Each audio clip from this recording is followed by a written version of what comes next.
नमस्कार।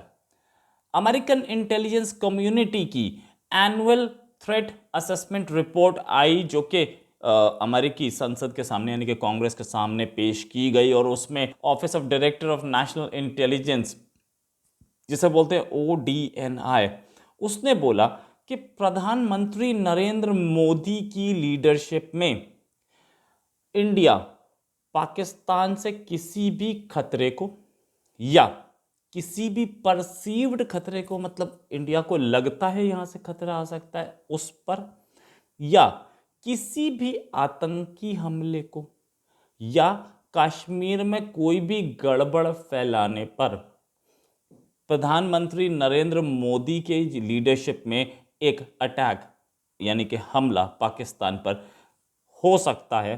और ये इस हमले के, इंडिया के इस हमले के चांसेस पिछली किसी भी गवर्नमेंट से ज़्यादा हैं। ये अमेरिकन इंटेलिजेंस की रिपोर्ट है और उन्होंने ये भी बोला, मैं एग्जैक्ट वर्ड बोलता हूँ, the crisis between India and Pakistan are of particular concern because of the risk however low. However low मतलब कम ज़रूर है, लेकिन of an escalatory scale, escalatory cycle between two nuclear armed states. Pakistan has a long history of supporting anti-India militant groups. इस report में माना गया है कि पाकिस्तान लंबे टाइम से एंटी इंडिया मिलिटेंट ग्रुप्स को सपोर्ट करता रहा है। Under the leadership of prime minister Narendra Modi, India is more likely than in the past to respond with military force to perceived or real Pakistani provocations. मतलब इंडिया अपनी जोर का, India अपनी arm forces का, इंडिया एयरफोर्स का, नेवी का और army का यूज़ ज़्यादा कर सकता है, इन द सेंस के इसके चांसेस ज़्यादा हैं प्राइम मिनिस्टर नरेंद्र मोदी के अंडर कि इंडिया अपनी इस फोर्स का यूज़ करे in relation to previous governments, or and each side's perception of heightened tensions raises the risk of conflict with violent unrest in Kashmir or a militant attack in India being potential flashpoints. मतलब ये flash points हैं, India में कोई भी attack हो या कश्मीर में कोई वायलेंस हो, वायलेंट अनरेस्ट वर्ड यूज़ किया गया है, तो ऐसी चीज़ों पे इंडिया या प्रधानमंत्री मोदी की सरकार हमला कर सकती है सीधे पाकिस्तान पर। अगर आपको ये चैनल पसंद है तो सब्सक्राइब का बटन दबाएं, साथ में बेल आइकन दबाएं। हम आपको देते रहेंगे लेटेस्ट खबरें। अभी इसी खबर पे हम वापस लौटते हैं और बताते हैं कि इंडिया चाइना के बारे में क्या बोला गया। इंडिया चाइना के बारे में इन्होंने बोला कि अमेरिका को इंटरवेंशन करनी पड़ सकती है। India and China relations between new Delhi and Beijing will remain strained in the wake of lethal clashes in 2020, the most serious in the decades.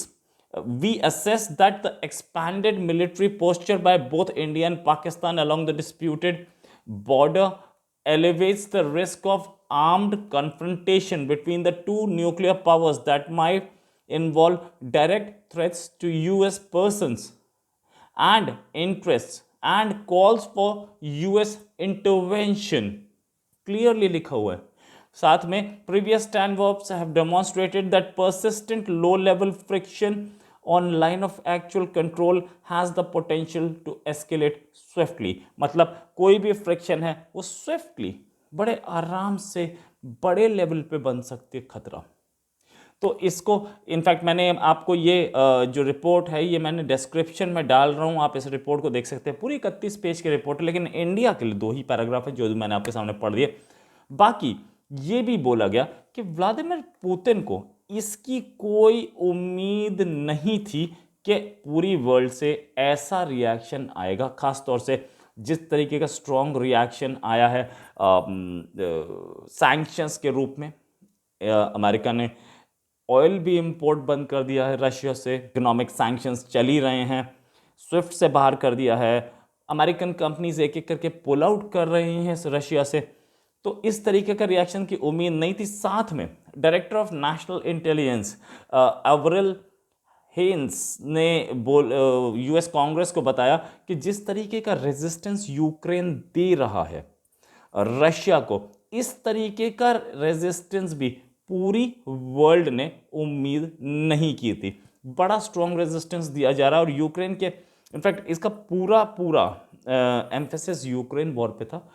NATO's unified response, the significant resistance that the Ukrainians have demonstrated in the battlefield, Europe's rapid response to Russia's invasion, not just in terms of economic measures, but also actions long thought to be off the table, such as the provision of lethal aid to Ukraine, shutting down EU airspace to Russian planes, almost certainly surprised Moscow.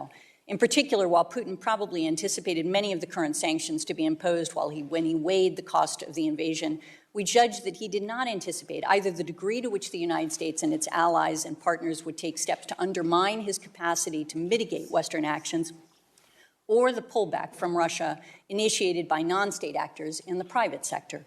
And nevertheless, our analysts assess that Putin is unlikely to be deterred by such setbacks and instead may escalate, essentially doubling down to achieve Ukrainian disarmament and neutrality, to prevent it from further integrating with the US and NATO if it doesn't reach some diplomatic negotiation. लेकिन कई जगह इन्होंने India पे भी emphasis लगाया था, खासतौर से ये इस तरीके का जो रिएक्शन था, जिस तरीके का जो रिएक्शन था बालाकोट स्ट्राइक, वो प्रिएम्प्टिव एयर स्ट्राइक की थी और जैश ए मोहम्मद के कैंप पे थी और इस तरीके की और एयर स्ट्राइक्स की तरफ इंडिकेट किया है। अमेरिकन इंटेलिजेंस मानती है कि प्राइम मिनिस्टर मोदी और ऐसे अटैक कर सकते हैं और ऐसे हमले कर सकते हैं पाकिस्तान के अंदर घुस के, अगर पाकिस्तान की तरफ से प्रोवोकेशन आता है। तो बालाकोट के बाद से पाकिस्तान ने ऐसी हिमाकत दोबारा की तो नहीं है, लेकिन अमेरिकन इंटेलिजेंस बड़ी सटीक रिपोर्ट देते हैं। उन्होंने ये बोला कि अगर दोबारा होता है तो बहुत ज़्यादा चांसेस हैं कि प्राइम मिनिस्टर मोदी फिर आउट ऑफ द वे जाकर के फिर हमला करें और हमले के बाद ये पोटेंशियल फ्लैश पॉइंट बन सकता है। ऐसी चीज़ों पे अमेरिकन इंटेलिजेंस अपने व्यूज़ रखे। इसमें 31 पेज का है, हर कंट्री के बारे में व्यूज़ हैं इस पे। ताइवान पे भी हैं, चाइना ताइवान पे भी, उसे भी एक फ्लैश पॉइंट बताया गया है। साथ में और दूसरे कंट्रीज़ पे भी है, पाकिस्तान इंडिया के भी हैं, लेकिन सबसे ज़्यादा जो उन्होंने एम्फेसिस दिया है वो इंडिया चाइना। एक पैराग्राफ ही सही, क्योंकि अभी इस समय तो लड़ाई चल रही है यूक्रेन की। सबसे ज़्यादा उन्होंने जो स्ट्रॉन्ग वर्ड्स यूज़ किए वो इंडिया चाइना पे किए हैं कि अमेरिका को इसमें इंटरवेंशन की कॉल्स आ सकती हैं और हो सकता है करना पड़े। दूसरा, उन्होंने ये भी बोला न्यूक्लियर आर्म्ड स्टेट्स के बीच में फ्लैश पॉइंट है इंडिया पाकिस्तान। और प्राइम मिनिस्टर नरेंद्र मोदी, जिनको इतना स्ट्रॉन्ग लीडर बताया कि ये बाहर जा करके हमला कर सकते हैं, इंडिया और चाइना के बीच में भी हज़ारों ट्रूप्स मूव हो गई हैं। वहाँ पे हैवी आर्टिलरी लगी हुई है, मिसाइल्स लगी हुई हैं बॉर्डर पे।